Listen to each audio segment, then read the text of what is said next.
Mark, I want to ask you, when you became a Washington Redskin, when you became an NFL player and realized that dream, what was that like? And then compare that with what it was like when the day came that you became president of the Green Bay Packers in this league that you love so much. Well, that's a good question. It's since they were about 25 years apart, there's a lot of history there. So, well, it was funny. You know, I mean, I wasn't drafted. I was signed with the Redskins as a free agent. I'm not going to bore you all, but it's a very funny story. Back then, the draft was held over 2 days. It was 12 rounds, and what they didn't have Mel Kiper, and they didn't have the experts then, so nobody really knew. And I had scouts, and I had some agents saying, you know, looks like Mark, you're going to be drafted, maybe as high as the second round. So, you know, I didn't really know. You know, they didn't have a combine, but I thought, well, maybe I would get drafted.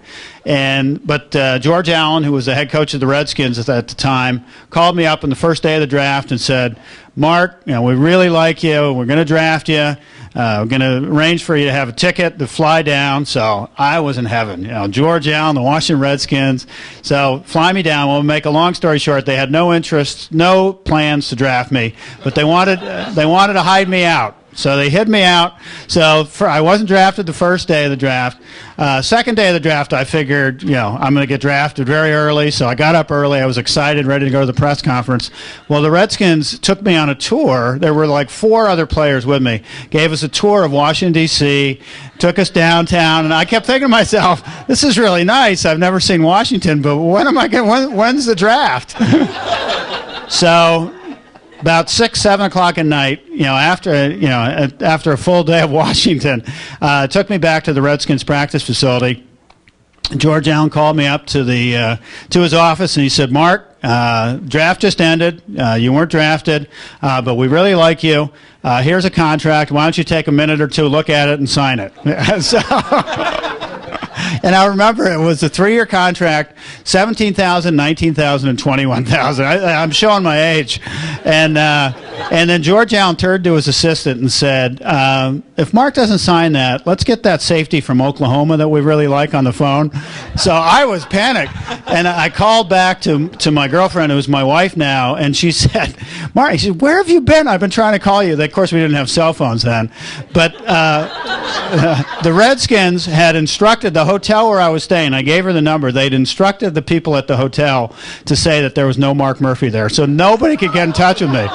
There were like 5 or 6 teams that were trying to get in touch with me. So I went back and forth, and so despite all that, I ended up really liking George Allen and the Redskins. So that was kind of the way my career started. So my career as a Packer started a little bit differently. I'll tell you one thing, though.